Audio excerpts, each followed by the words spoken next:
अस्सलामुअलैकुम दोस्तों, daily updates में खुशामदीद। दोस्तों, पाकिस्तानी शोबिस की उभरती हुई अदाकारा दुर्र फिशान सलीम ने होटल से जायनमाज चुराने का एतराफ़ किया है। सोशल मीडिया पर वायरल वीडियो क्लिप में दुर्र फिशान ने इंकशाफ किया है कि उन्होंने एक बार काफ़ी मशहूर होटल से जायनमाज चुराई थी। 26 साला अदाकारा का ये इंकशाफ सुनकर निदा यासिर और मिकाल जुल्फ़िकार हैरानी से हंसने लगे। उन्होंने चोरी की वजह बताते हुए कहा कि होटल के कमरे में मौजूद जायनमाज बहुत नर्म और अच्छी थी। मिकाल जुल्फ़िकार ने दुर्र फिशान से कहा कि तुम्हें शर्म नहीं आई जायनमाज चुराते हुए, जिस पर दुर्र फिशान ने कहा कि मुझे लगा शायद अल्लाह मियाँ इसका हिसाब ना लें क्योंकि इस पर आपने नमाज ही पढ़नी है।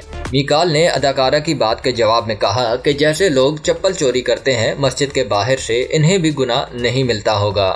कबल अजीम माहिरा खान की हमशक्ल कहलाए जाने पर उन्होंने अपने रद्द अमल का इजहार किया था। दुर्र फिशान ने कहा था कि माहिरा खान की हमशक्ल कहलाए जाने पर मुतमईन हूँ और मुझे इस बात से कोई मसला नहीं है। उनका कहना था कि वो इस मवाज़ने को खुद के लिए एजाज़ करार देती हैं। अब तक के लिए दोस्तों इतना ही। मज़ीद वीडियोस के लिए मेरे चैनल डेली अपडेट्स को सब्सक्राइब कीजिए और बेल आइकॉन पर क्लिक कीजिए ताकि मज़ीद आने वाली वीडियोस आप तक सबसे पहले पहुँच सकें। अल्लाह हाफिज़।